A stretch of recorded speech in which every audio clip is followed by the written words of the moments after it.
You being you is so freeing for everybody else.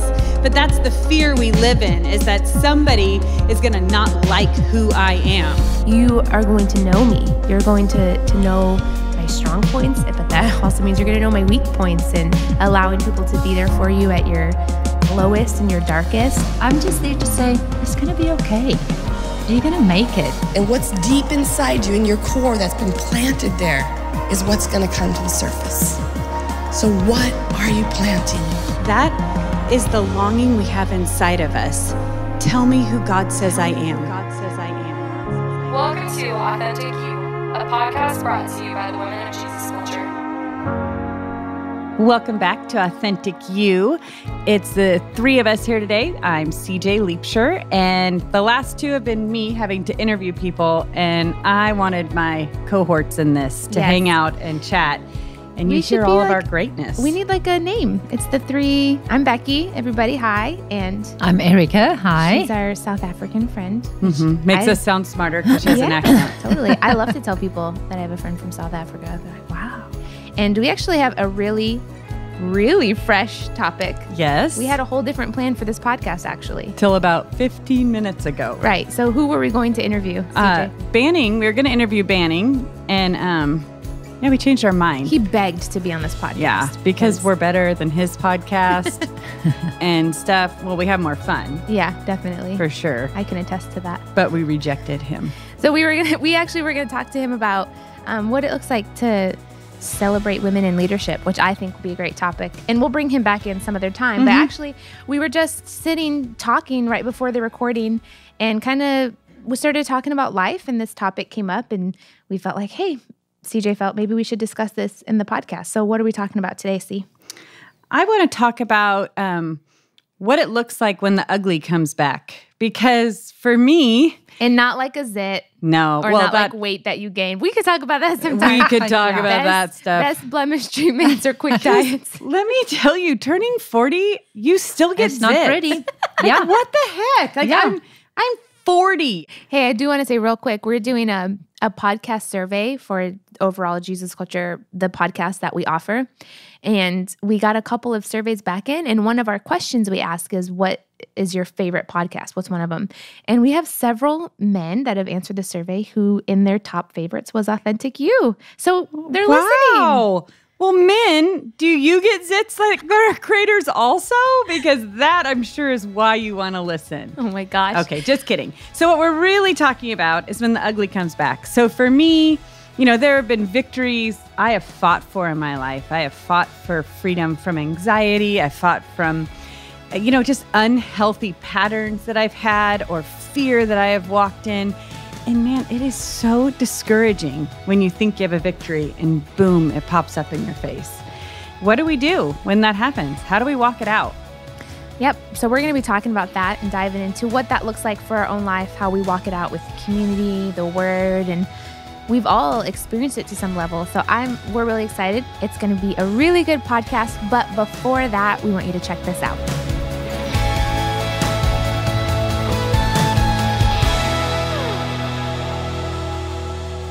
Hey listeners, we need to know what you like about this podcast and more importantly, what you don't like.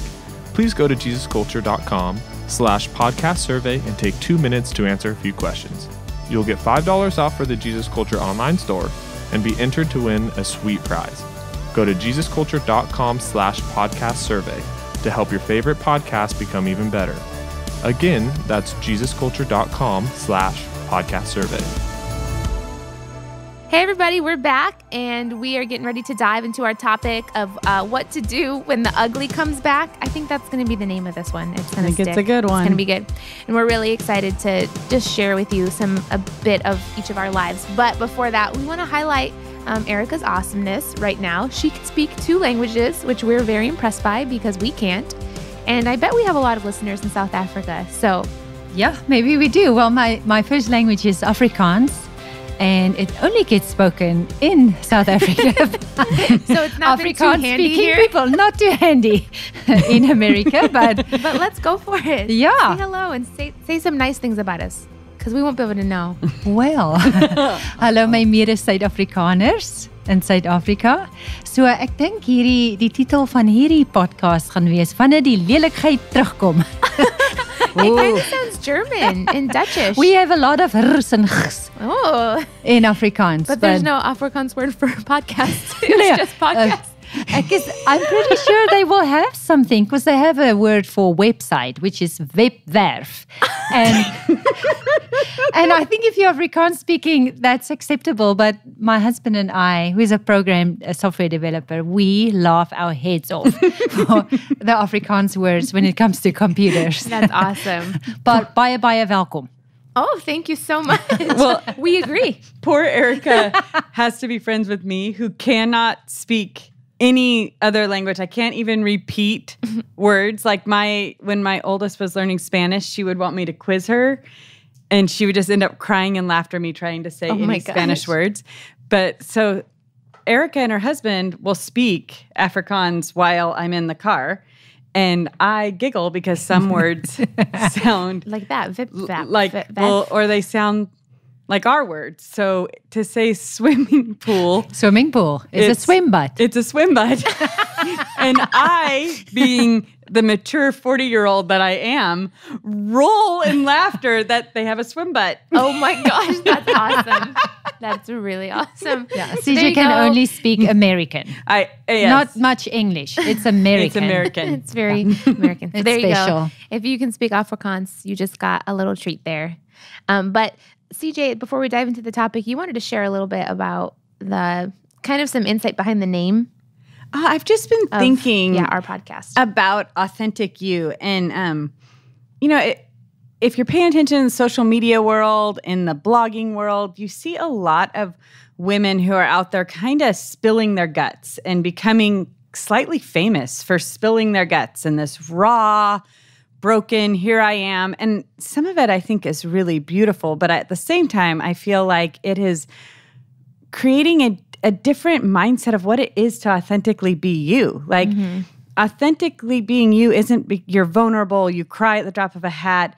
I mean, yeah, that is a little bit me. Let's just be honest. Right, that's you. But that's not everybody in this room. And if every woman feels like in order to be authentic, I have to be vulnerable, I have to be broken, I have to lay it all bare, then we're just creating a new stereotype that everybody has to measure up to. And what we want to do, or what I want to do, is allow women to be women. Like if you are strong and you want to go face whatever crowd or whatever it is you want to face, go do that. Go be loud, go be quiet, whatever it is that makes you you. That's what I want us to bring with our women's ministry, with this podcast. Just encourage, and men, you can also be you. Yes. I love that because, it is kind of getting this little trendy thing, like being raw and authentic is like, well, I just cry and I don't care and blah, blah, blah, blah, blah. But for some women, they don't cry and that's them. Yes. And then you can kind of feel a pressure, like you've got to be this way to be perceived as being real or raw. But maybe your real raw is that you're super steely and you've got, strong nerves and you've got just like you're awesome and brave and whatever. So I love that message of just be you. And I think our biggest challenge is as women is to not simply figure out how to get along only with somebody who's like you. Yeah. Yeah. How do I stay vulnerable yet value somebody who that is not them being, like actually, Erica, you're different than me. You're vulnerable, but you're strong. And me and you have really worked on our friendship on how to walk this out. Yeah, I was just thinking that it's actually, I think it's pretty difficult to be you in a vacuum. I think, the whole message of being you should be, it is a healthy process when you are finding yourself within community. Yeah. And most of all, as a Christian woman or somebody who loves Jesus, that you would find it within the Word. Because of what he says. Because we've talked about this often too, that when you detach yourself from community, when you detach yourself from the Word of God, then things can become a little bit weird because that's so also true. What's out there. Like be you, but it's so far removed from who God created us to be. Right. So it is more, it's not a warning. It's more an encouragement, because I have found in my life, the more free I have become, it's only because of me embracing the person God created me to be. So it's me walking through healing and walking into freedom and coming closer and closer to the way that He created me in the very first place. Yeah. You know, so I think we get lost when we try to do it in a vacuum. Talk about that. Like, what do you mean vacuum? I mean, when you try to do it by yourself, like you or make decisions about who you are without any input. You have no input from God, or the Bible, the Word of God, or people that you trust in your community, or you can just come to a place where you make decisions like, I am like this. Yeah. I will now divorce my husband, and I will now go and just walk in the mountains because God created me to just be in nature. So that, I would say, those are the things. You want to walk in community. He puts us in family, and family takes many shapes and forms too, you know, but it puts us in community. There's wisdom, there's safety. So I would say, as we tether ourselves to the Word of God and walk this journey of self-discovery and becoming more and more the person He created you to be, the freedom comes, the healing comes. I find it in my own life. I have not gotten to any place of freedom or healing without the Lord. I have not grown to know me better and become free in who I am without walking this hand in hand with community and with Him. That's so good.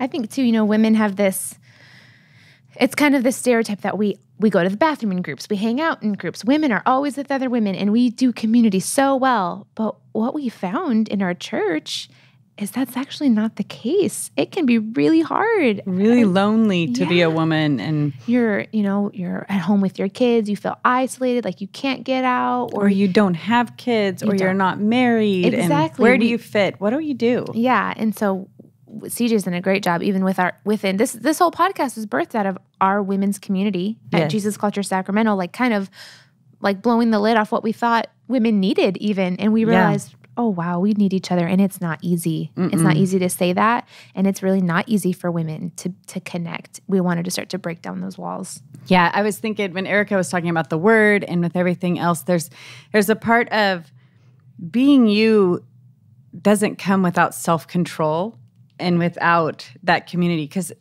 there are certain things we'll allow, like we'll allow somebody to cry everywhere because, well, that's just them and they're vulnerable. But would you allow somebody, or would you be okay with somebody who decides, I just feel angry and I'm going to be angry all over everyone and anyone because that's who I am? And in all honesty, that's a very simple example of if we don't walk connected to the Word, because the Word talks about controlling our anger. It talks about our words. It talks about if you really get into it and you do stay tethered to the Word and community, then you don't feel shame from feeling angry, because sometimes we go through times in our life where like, I'm pretty pissed, actually. Yeah. I just realized my life has been pretty crappy. I kind of hit that at 18. I was like, wait a second. This sucks. I thought life was awesome. And now I realize these people didn't go through half the crap I did. That's not normal. What? And so I had anger. And I think a lot of us have anger, but when we walk through with community and connection to God, you learn anger doesn't control us. It doesn't get to be who we are. Yeah. But it can be if we allow it to become who we are. Good. Yeah, I think being authentically you doesn't mean perfection, but it also isn't permission to do what you want to do. Yeah. Because we are all in a relationship, you know, and we are first and foremost in relationship with Jesus. And when we bring ourselves to Him, it affects all of us. So that's what I am after. Like, who is it? What is it that you had in mind when you created me? That's the gap I want to close. And that's a good question to ask Jesus for in your time with Him. Like a good, like, hey, go get with the Lord. He those said, listening and say, what'd you have in mind when you created me? Like, when do we ask that? Well, we he just kinda says to me, I'm perfect. yes, and You're his I'm favorite. Yeah, like yeah, a yeah. princess. We've heard that before. And he wants to give me cupcakes. He probably does. But that's just a little No, but bit. yes, he enjoys us. Yes. So I'm like, what if I don't enjoy me? So where is the discrepancy? Where's the gap? You know, he does not lie, and he made me good. And for me, it's a lifetime's journey of discovering me in that way and how he created me to be. So that was just a little bit about what we wanted to share about authentic you and what that means, and make sure we're getting our message across with really what we're trying to do here. But today we're talking about when the ugly comes back. So we're talking, the three of us, like we said right before this, we were going to have Banning on, but we just started talking about some real life stuff that each of us was walking through. And CJ's like, what if we talked about this on the podcast? So talk a little bit about what you were thinking. Well, this kind of started to get stirred up because if anybody's listened before, I had a pretty intense journey with anxiety. Started 10 years ago, probably 4 years of thinking my life was over, and then slowly climbed out of the pit, and I was doing really good. And then I decided I was like the coolest friend in the world and went to Ireland with Erica. She was the coolest friend in the world. And She was going to see her sister. Oh, yeah. Erica Yes, was my going- sister lives in Ireland and had her very first baby at 41. So this was a really big occasion. And if you know me, I'm not one that's like dream in life is to travel the world, which is hilarious because I married a man who all he talks about is traveling the flipping world. And I'm like, So travel for you brings anxiety. yes, it always has. You don't like to leave your kids. Right. And so this trip was just recently this year. Yes. right? And this was my idea. This also was not like Erica going, please go with me. I called her. I'm like, what if I go to Ireland with you? And she's like, what? You had a moment of I'll bravery. go pray about it. Now you'll call it a momentary lapse of judgment. No. Give me some time. Anyway, I was like, I felt peace about it. I was like excited. It was going to be great. And your first time leaving your kids, your 3 kids, for that long. So don't talk about how old they are. I'm That's- special. I'm never going to leave my kid. She's 4. I've never left her overnight, and I have no plans to. It's a good plan. Yeah, thank you. Not until she's Anyway, 30. I went, and there were outside circumstances that I won't talk about. But something happened, and it triggered my anxiety In Ireland. When you in got there. Ireland a couple days in.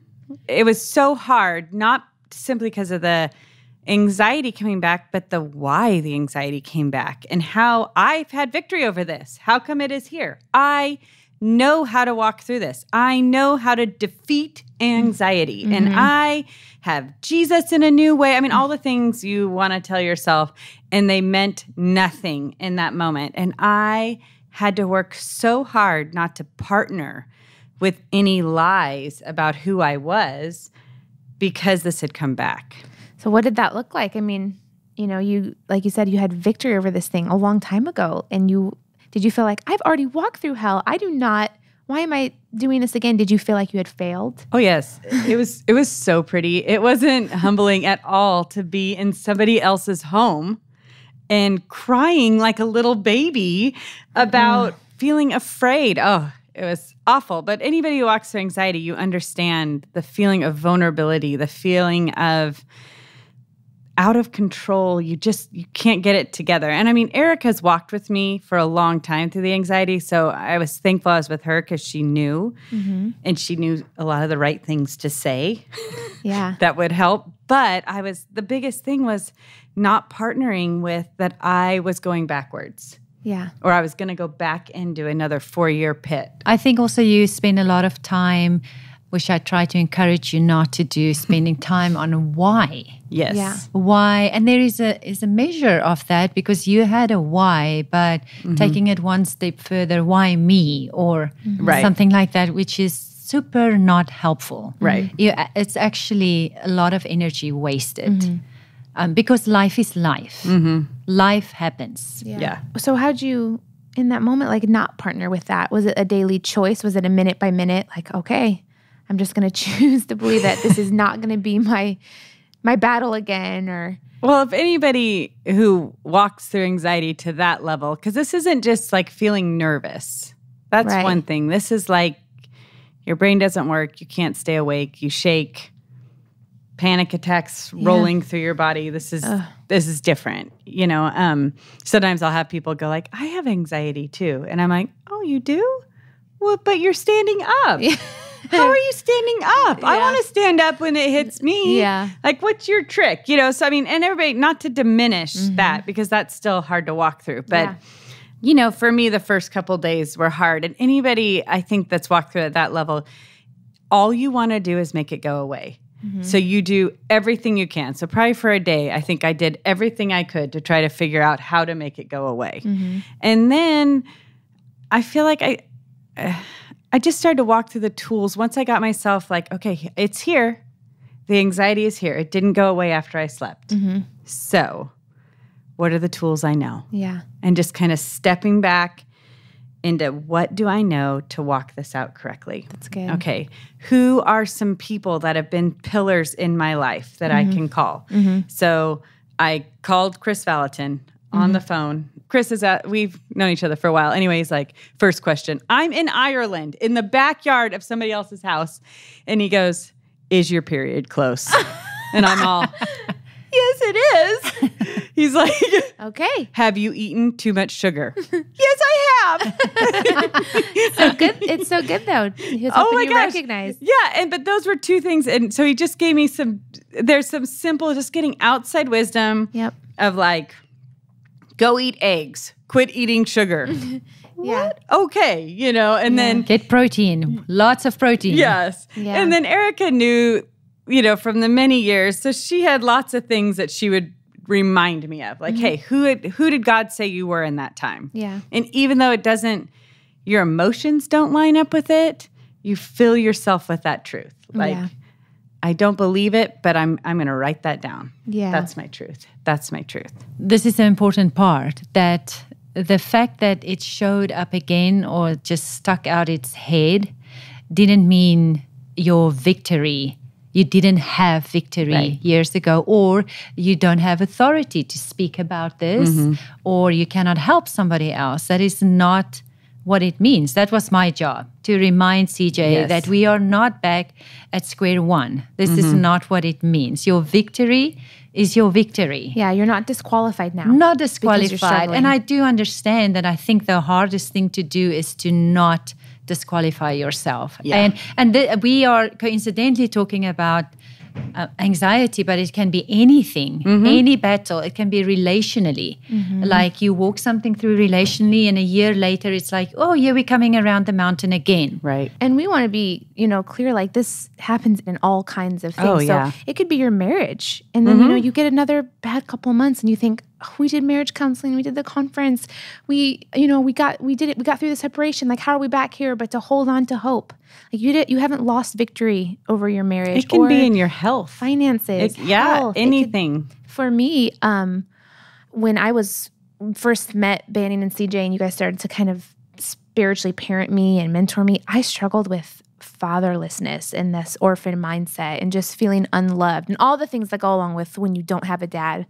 And I remember I went through school of ministry. I had counseling. I got inner healing. I was like, I'm good. I know God is my father. I no longer have this big father wound. I'm good. And then something happened, and all of a sudden I'm sobbing about I didn't have a dad again. And I looked at Banning and I was like, how am I here again? I already went through this. I've already forgiven my real dad. I've already made God my father. And he goes, sometimes our healing is like an onion. He's like, there's layers. Like, this is not that God's left you. This is not that you have, I felt bad. I felt guilty. Like, oh God, I'm sinning. I'm not believing your word. I'm going backwards. But you guys just reminded me that it's upward spiral. It's healing at another layer of depth. Yeah. And because God is so good, Yeah. he's not okay with just a little bit of healing. He wants you to get all of it. Yeah. And you're just getting more tools in your belt, wherever it is. I mean, this could be over anything, your self-esteem, your kids. Oh, yeah. Like you walk through a hard time with Ellie, I'm sure you're going to walk through a hard time with another kid. No. The rest of my life is perfect. We don't have hard things. I don't know what you're talking about. Yeah, I love that. What you're saying is what we're saying is don't discredit yourself. You know, one of the things that, I have two thoughts. One is when you're walking through whatever it is, I think one of the biggest tools you can do is choose to believe the truth, so for me, like Erica kept saying those things, or Banning when I would call him on the phone, Chris when I would talk to him on the phone, and I could easily dismiss them because they don't line up with how I feel. Right. Yeah. So for whatever it is, you've got people speaking truth about your finances, about your health, about your marriage, about your kids, and you can choose to not let your feelings tell you what the truth is over your life or line up with the truth of what somebody is speaking. And that is really powerful to say, I don't feel it, but I know feel this like is it's the going truth. to be okay. Yeah. But God says that he's going to take care of it. I don't feel like I'm going to make it, but you know what? I made it through last night. Yeah. I'll make it through the next night. Yeah. And you know, one of the things that you, Erica, have told me over and over again is your victory isn't the absence of feeling anxious. Yeah. And that was like a little bit, I argued for a lot of years in my head. You don't argue with Erica because she's kind of strong. I'm just kidding. She is strong, but you pick your battles, okay? Okay, people? No, but I'm not saying anything. because I'm like, no, I don't want to feel this. We don't want to walk through our stuff again. So your picture of victory was, I never have a bad day with anxiety. Right. That's what victory is. I have perfect peace at all time because the word says that's the promise for me. Yeah. But then you forget, like, life is real. Right. And hard things happen. Yes, God did not make us robots. We feel things. Yeah. Because if we had no feelings, we would pretty much be a robot and we'll be okay. Yeah, but that sounds really nice when you're in hell. I absolutely understand that. I absolutely understand. In the moment, it's really hard to hear. So I'm like, you have to set yourself up with what in that moment when my feelings are overwhelming, what did I set up for myself? Like, what is my emergency pack? I go back to the last time I felt peace and my truth, and the people that like you reached out to people that you have history with, that would speak the truth to you. Because I think that we spend a lot of time and energy fighting, trying to get the feelings to go away instead of it's here. Walk through it. What am I going to do? Yeah. Because I think it's overwhelming. I feel like it can feel like I'm never going to win. Well, you can't ever win because we are very, very emotional and feeling beings, and it's a part of the heart of God. He made us like that. But he did say it does not control us. And I think too, women we all experience this, so bad at beating yourself up. Oh gosh. Like we hear women too, like they'll come to us like, oh, I did it again. I spent all the money I was going to budget this month. Or I, fought with my husband again. Or I yelled at my kids like I don't want to. And then again, they're like back at square one and we're like, hey, that's okay. Bad day, but tomorrow you're going to make it. Don't partner with those lies. Like go back to it. That's why you have to know what the word says, and you have to have people around you who are going to remind you. Yeah. You're not a bad mom. You're not bad with money. You're not sick. You're going to be healthy, whatever it is. Oh, gosh, yes. Because we are our worst. I mean, I probably spent, half the trip apologizing for being anxious. Yeah. Erica might deserve an award for taking me to Ireland and then having maybe even sainthood. Could we possibly nominate her for sainthood? Saint Erica? No. Saint Myberg once said. Hey, I can probably speak to people who walk with people who have anxiety or depression or whatever. Because I was thinking, what would I say to somebody if it was somebody else and you go on a trip or something happens and you're a spouse or a mom or a dad of somebody who walks through that? And I can encourage you that the number one thing to do is it is not about you. Like in that moment, it could have been easy to CJ's messing up the trip or whatever. But the number one thing is that this is not about me, because what I get to do is that I get to trust God with my trip, I get to trust Him with CJ. I get to trust Him with my emotions and my ideas and my thoughts that what I have about what I thought this trip was going to look like or anything. I get to trust Him and know that He's going to take care of me. Yeah. So which means that I am free to be what my friend needs. You are free to be what your spouse needs in that moment, or your child or whatever. So it is as one who's walking with somebody who is at that moment walking through intense anxiety or whatever, that is the choices I have in front of me. And that was the important one for me. It's not about me right now, and I get to trust God with me. So in the name of being authentic, and we're really raw and honest about ourselves, but we want to share with our listeners like a little bit, just practical examples of like what is our ugly look like. They're actually going to share a little of them instead of just exposing me. Oh, we love it when you talk, CJ. So CJ is ugly, and we have found, a lot of women struggling with it, anxiety and that. For me, I shared a little bit about it. I've got lots of uglies. I'm like, gosh, I could really list them out. Poverty mindset, boundaries with relationships. But one of the big ones was kind of like this orphan mentality. I didn't have a dad. I had a rough relationship with my mom.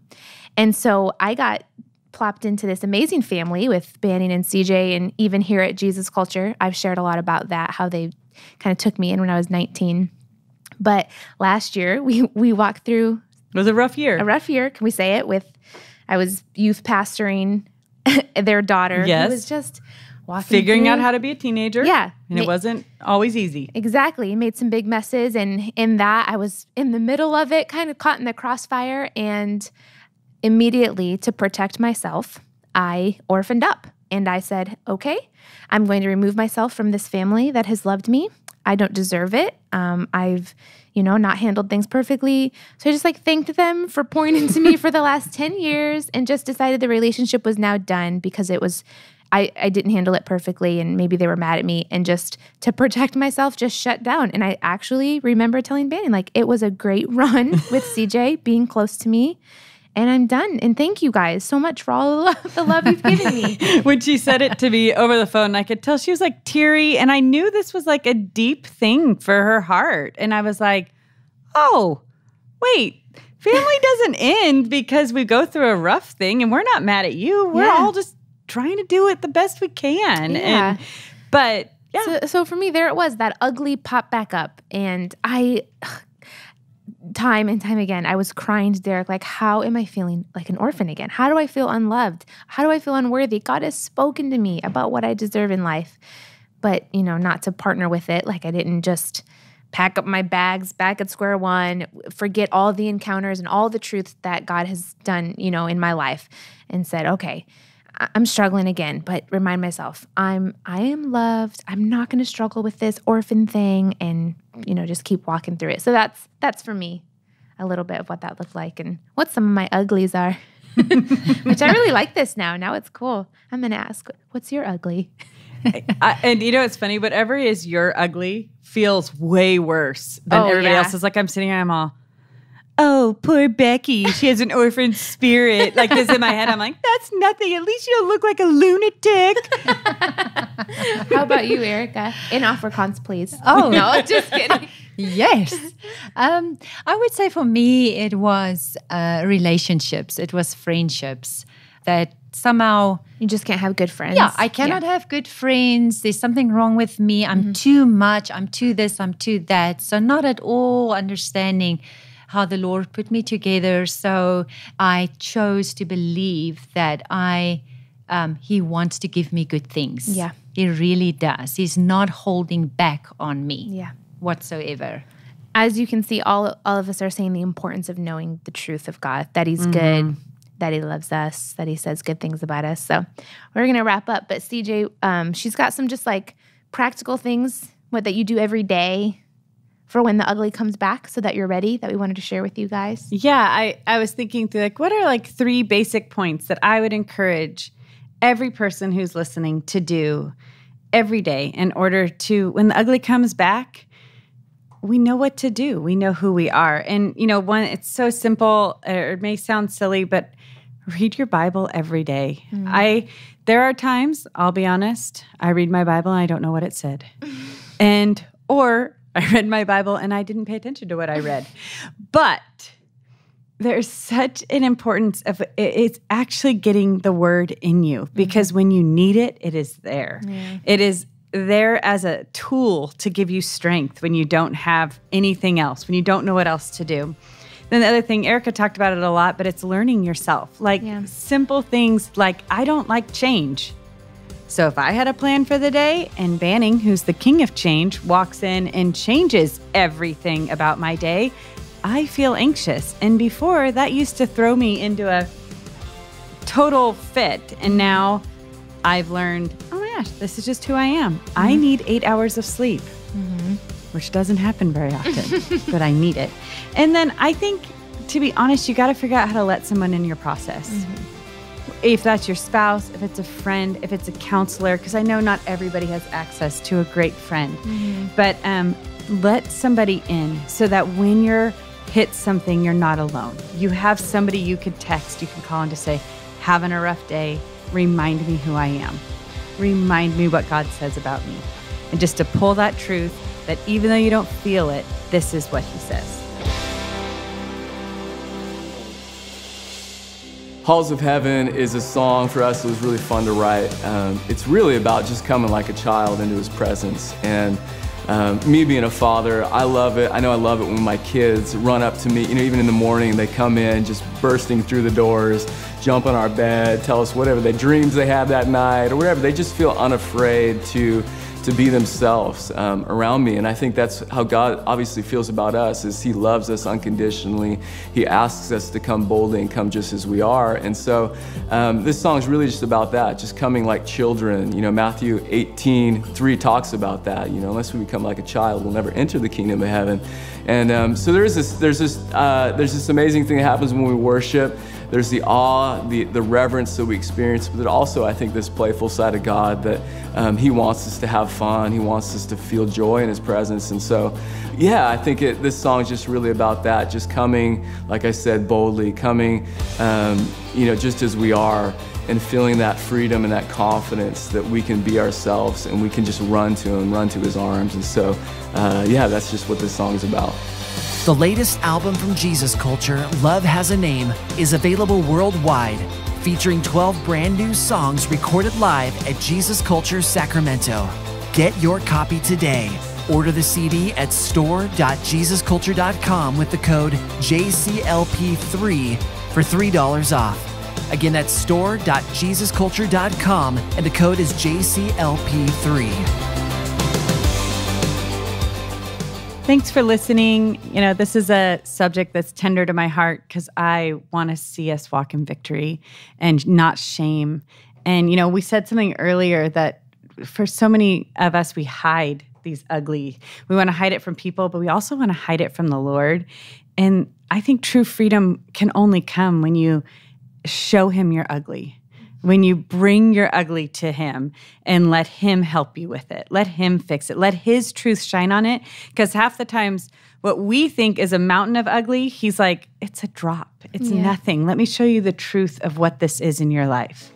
So thanks for listening, and hopefully we'll see you next month. I hear your voice through the madness all around me. I feel you here when my world falls apart. As I walk, I know you will go before me. When I fall, I can feel your hand